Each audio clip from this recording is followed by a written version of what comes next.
Hello students, myself Ms. Amrita Jadhav, your physics teacher. So as you all know that we have covered 3 parts of the chapter mathematical methods.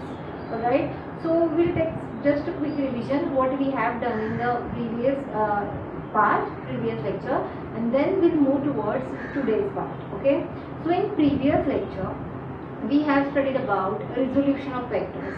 Then we have done numericals, which is based on the resolution.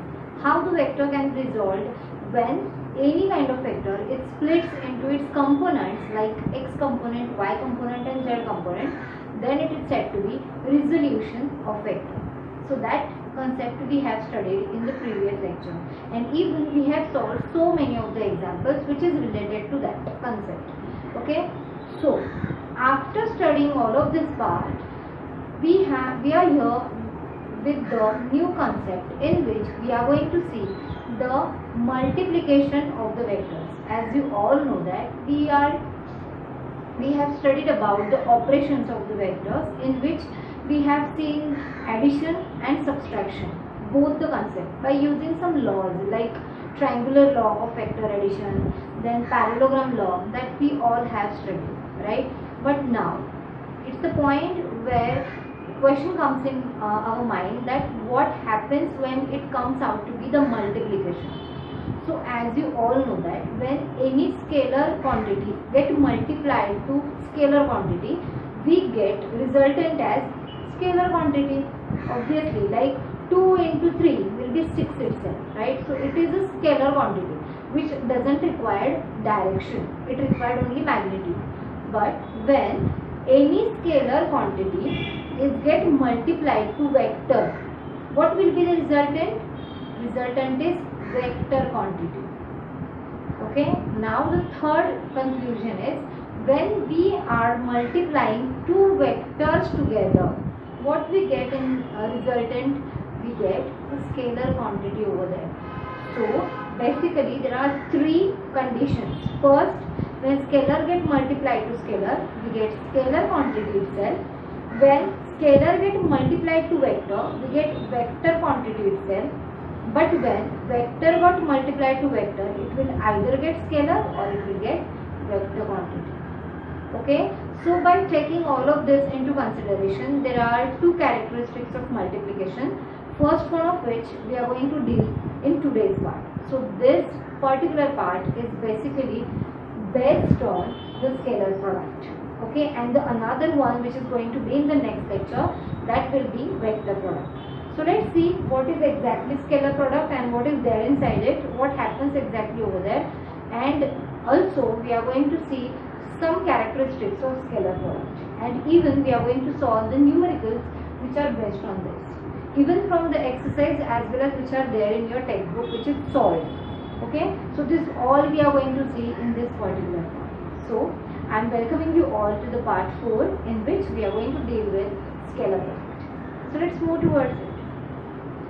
So now I am going to consider 2 vectors. Suppose I am considering P and Q.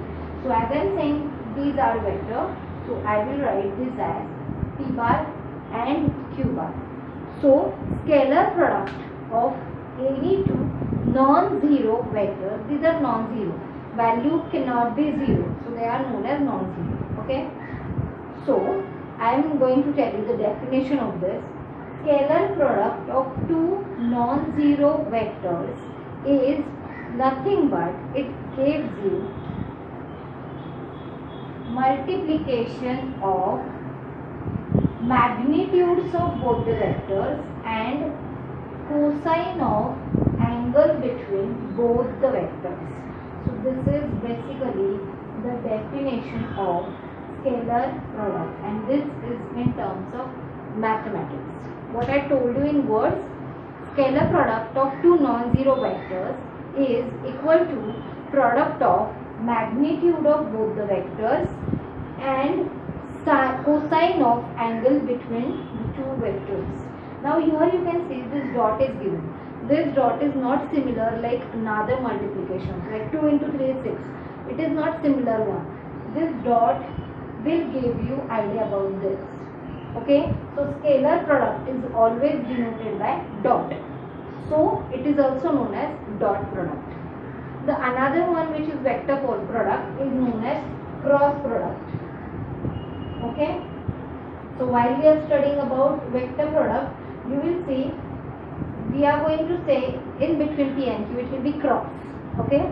So this and this are very much different from the normal multiplication. Okay.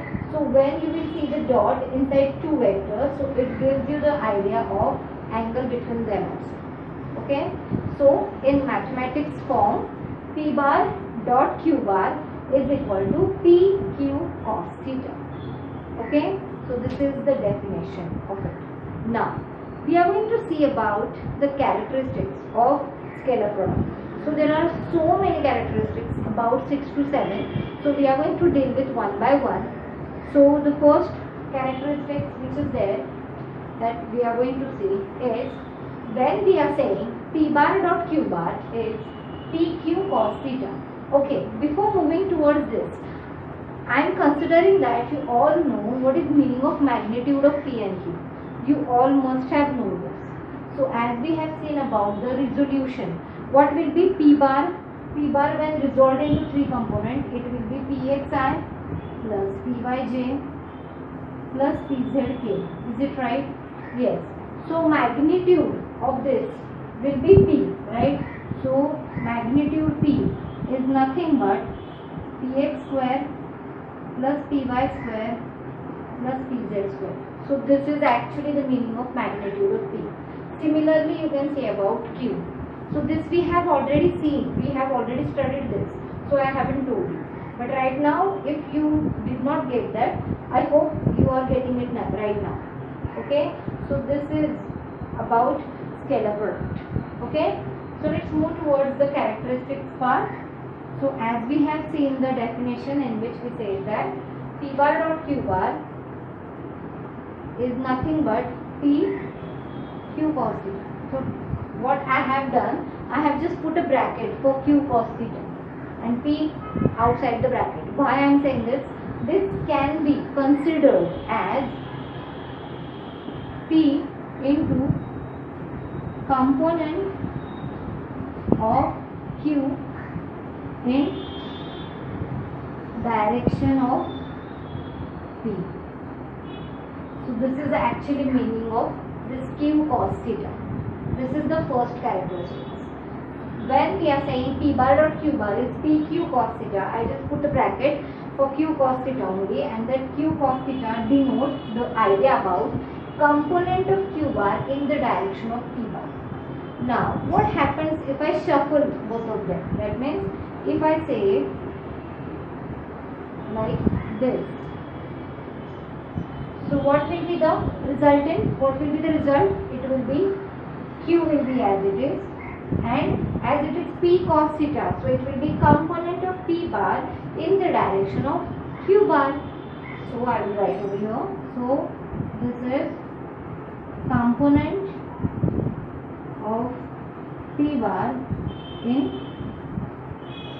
direction of Q bar.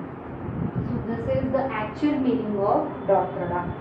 Okay, they represent the components of the terms, the two vectors. Okay, so this is the first characteristic of scalar product. Now we'll move towards the second one. Now, as we have seen about the vector addition and subtraction, in which we have studied about the commutative and distributive law, commutative and associative we have seen. So let's see either this satisfy or verify the commutative law or not.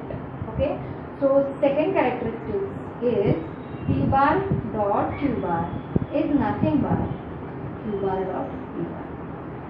This is being satisfied, so it obeys commutative law of multiplication. Okay, so scalar product obey commutative law of multiplication, which is P bar dot Q bar is nothing but Q bar dot P bar. That means PQ cos theta is nothing but QP cos theta. It will be one and the same. So it satisfies the commutative law. So this will be the second. Now what will be about the distributive law. So the third characteristic is about the same. If I say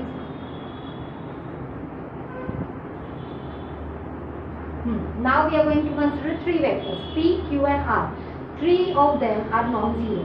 So if I multiply this P bar dot Q bar plus R bar, so it will be P bar dot Q bar plus P bar dot R.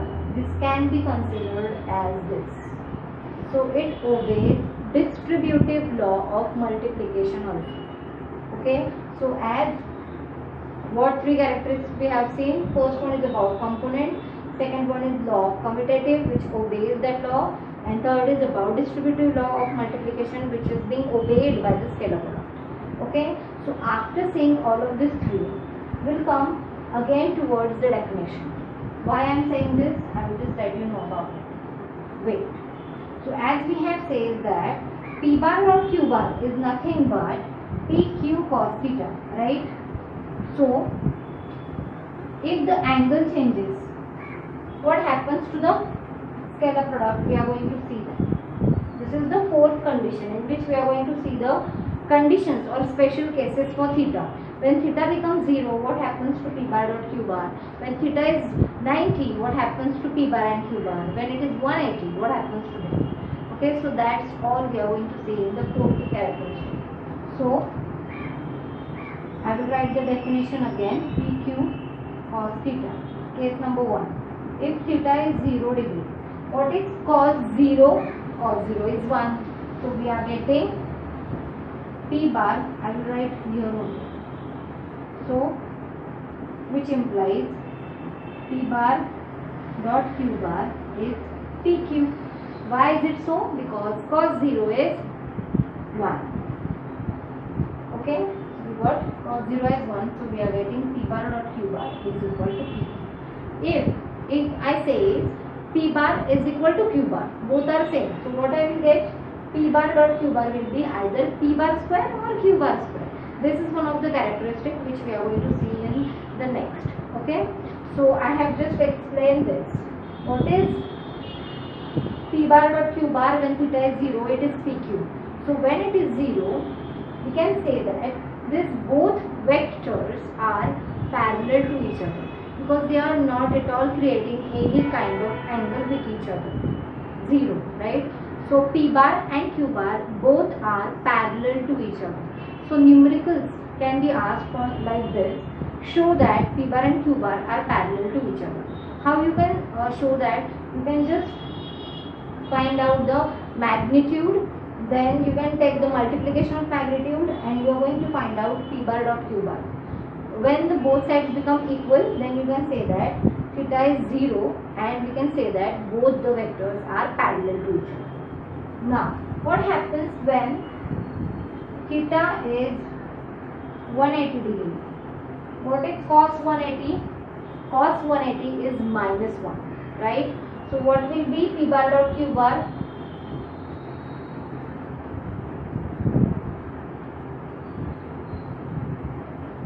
It will be minus PQ as it is minus 1 as cos 180 is minus 1.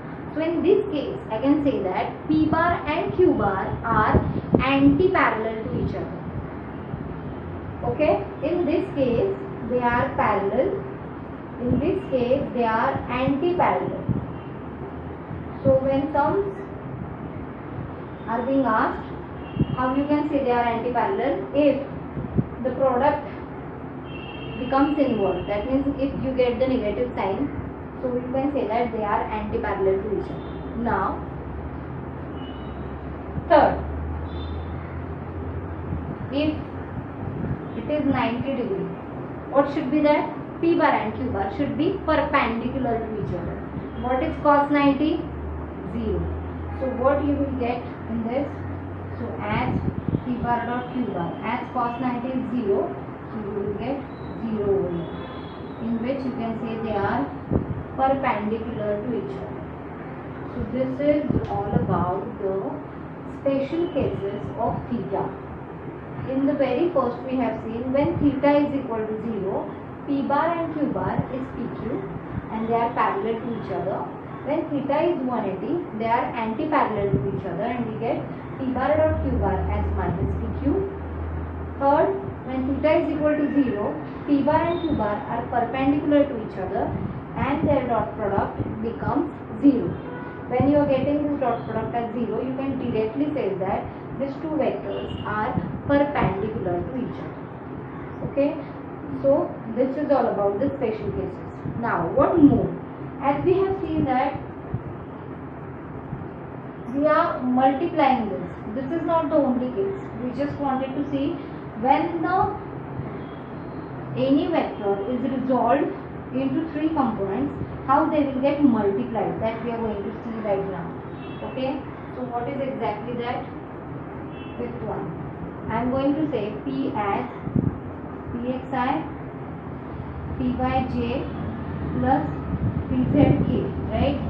And Q bar as Qxi Qyj plus Qzk.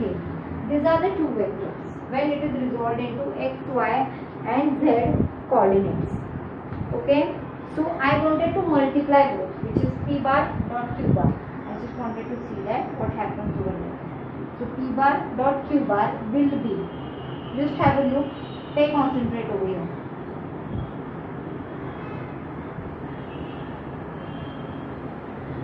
I have just written as it is. Now see what I do next. This is very important. Now what I am going to do is, as it is a multiplication product, as it is a multiplication but it is a dot product, and we have seen about distributive law, right? So we can multiply this term to whole bracket plus this term to whole bracket plus this term to whole bracket. Step by step we are going to do that. So Pxi dot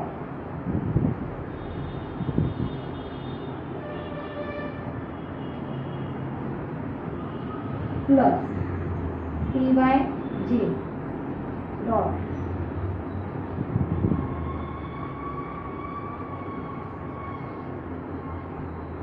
plus Pzk dot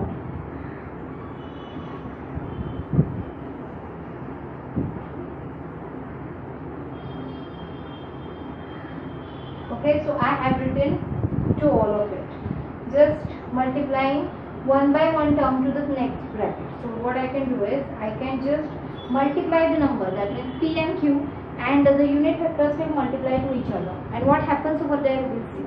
Okay, so that is the characteristic. Okay, so Px into Qx I will write Px Qx as they are numbers into I dot I. That's what I got.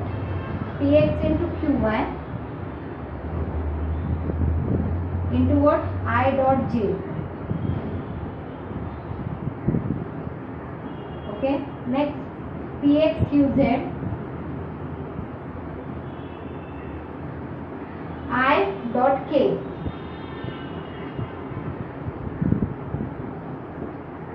Plus similar over here.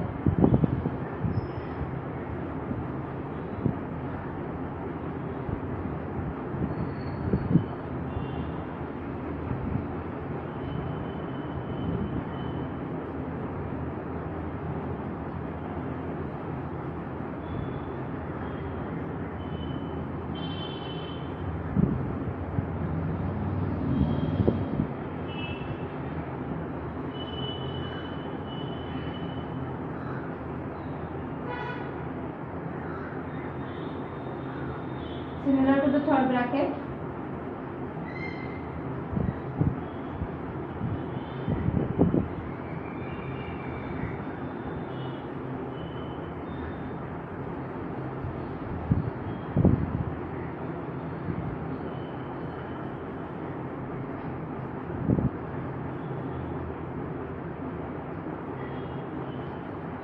Okay. So I have written all the things. Px Qx I dot I, Px Qy I dot j, Px Qz I dot k, Py Qx j dot I. So I have written all of them.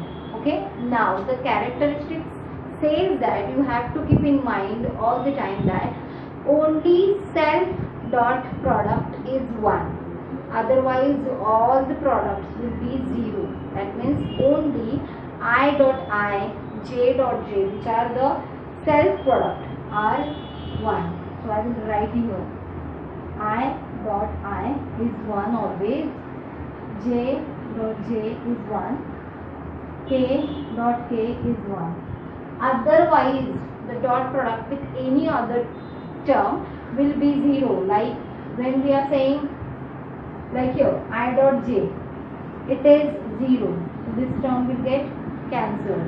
Then I dot k, this term will get cancelled. Then j dot I, this term will get cancelled. It is j dot j, so it will be remain same. J dot k, it will be constant. This will be constant. This will be constant. So what remains that we are going to see by putting I dot I, j dot j and k dot k as 1. What is remaining? Just have a look over here. This px qx into bracket I dot I, which is 1. So I will get only px qx. Then here py qy, j dot j, but j dot j is what? 1. So I will get py qy plus k dot k is 1. So I will get pz qz. So this is nothing but the dot product of two non-zero vectors, which is px qx plus py qy plus pz qz. So this is actually the scalar product. Okay. So we are going to solve the numericals which is based on this, so that you will learn all about this. It is really very easier one. If you are finding this to be very difficult, so please have a look once, so you will come to know the exact idea. I have done nothing. I have just split the brackets and I have multiplied them, and I have just put this value over there. Only these are 1, otherwise all are 0. So I have cutted all the terms which comes out to be 0. So please have a look once on the board.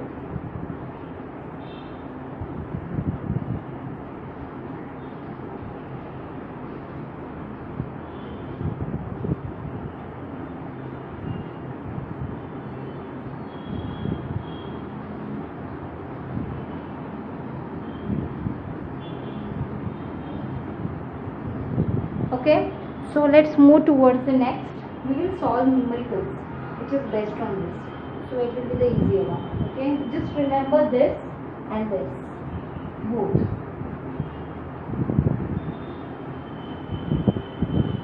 Even this can be put in this. I will show you. You can find out the angle between two vectors also. How? I will just tell you. See.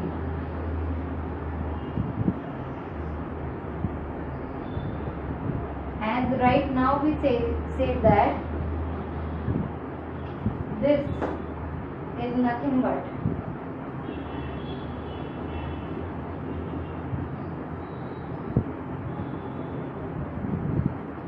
right.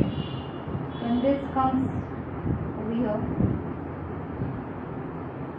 so you can find out the angle. If the two vectors are known to you, even you can find out the angle between both of them. Okay, so these two formulas are very important. So let's see one numerical, so you will get the idea. Suppose I am saying a bar is equal to 2i plus 3j plus 4k, and b bar is equal to I plus 3j plus 5k. Okay, so these two vectors are given which are non-zero, and I wanted to find out the scalar product, which is find a bar dot b bar. So we are going to find out. How we will find a bar dot b bar is nothing but, as we all know that it is px qx, that means ax bx. So this comes out to be, I will just write this. Okay,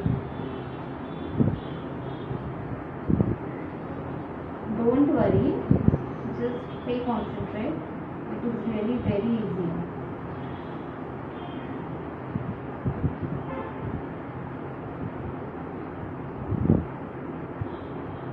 Okay, now you can compare both the equations. By comparing, what you will get as ax?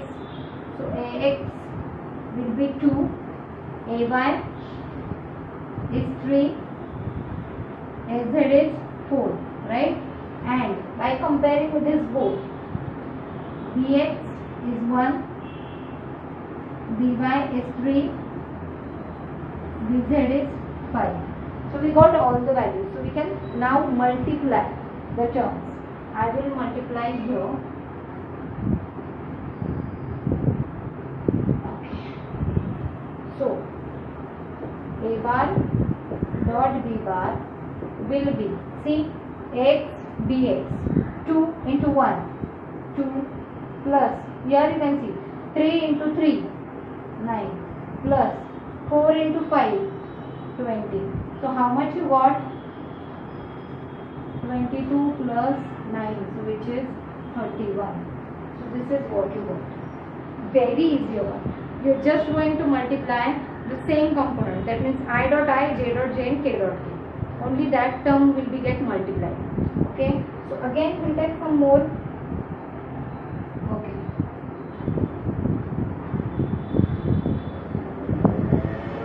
A bar and b bar are parallel. How we can prove that they are parallel? We have seen the characteristics of scalar product, right? In that, when theta is 0, then and only then we say that two vectors are being parallel to each other. But what was the condition when here is a bar and b bar, right? So we can say a bar dot b bar will be ab cos theta. When theta is equal to 0, this a bar dot b bar should be equal to AB. Then we can say that A bar and B bar are parallel to each other. Only when this A bar dot B bar, it comes out to be AB. Okay, so let's find out first A bar and B bar, LHS, which is a bar dot b bar. How you can find out? I will rewrite both the equations.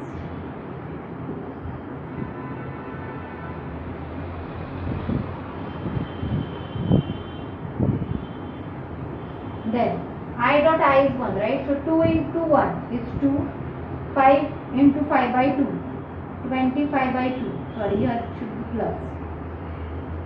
Minus minus will get plus. 6 into 3, 18. That's it.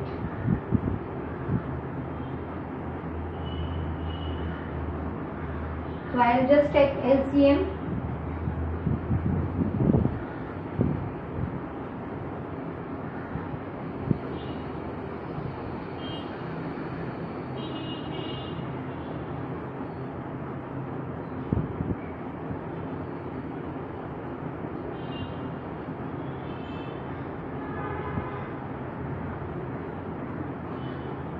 So this is what I got for LHS. So LHS comes out to be 65 by 2. Now we'll see what will be AB. For that we have to find out individual A and individual B. So we'll find out A first. A is this.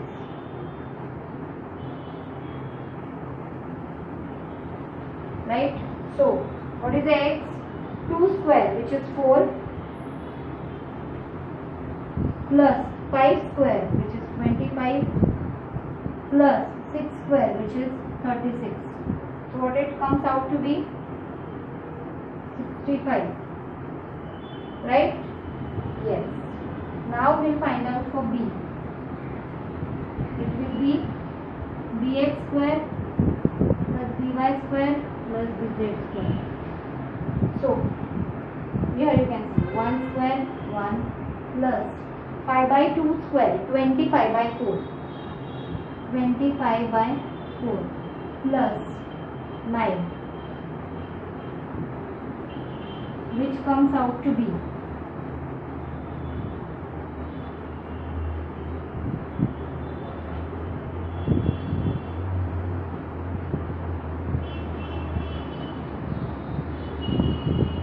65 divided by 4. So we are going to multiply both of them. Okay, so where I should write here, I will multiply here. For RHS. RHS is AB, right? So what is A? 65 into B. 65 by 4. It is under root 4, right? So it comes out as 2. So it is half I have to outside. What will be root 65 into root 65? 65 only, right? Root will get cancelled. So we get value as 65 by 2, which is same as LHS. Here you can see. This is LHS and this is RHS. Both are come to be equal. So we can say that A bar and B bar both are parallel to each other. So in this way you can find out. For that, you just have to remember the formulas for dot product, which is P bar dot Q bar is PQ cos theta. Then P bar dot Q bar is equal to PX QX plus PY QY plus PZ QZ. The second formula. Third, P is equal to under root PX square plus PY square plus PZ square. Q is equal to under root QX square plus QY square plus QZ. So this all 3 to 4 formulas you have to keep in your mind, and then only you can solve all of this. Okay. So still, do comment, do practice. Practice is necessary, as it is mathematical methods. You have to solve so many of numericals. Okay. Only then you will come to know exactly what it is going over here. Okay. So do practice, and if you are having any kind of query regarding this, do comment. I will solve it. So this is it about today's part. In next part we will deal with the next, which is vector product. Okay, thank you.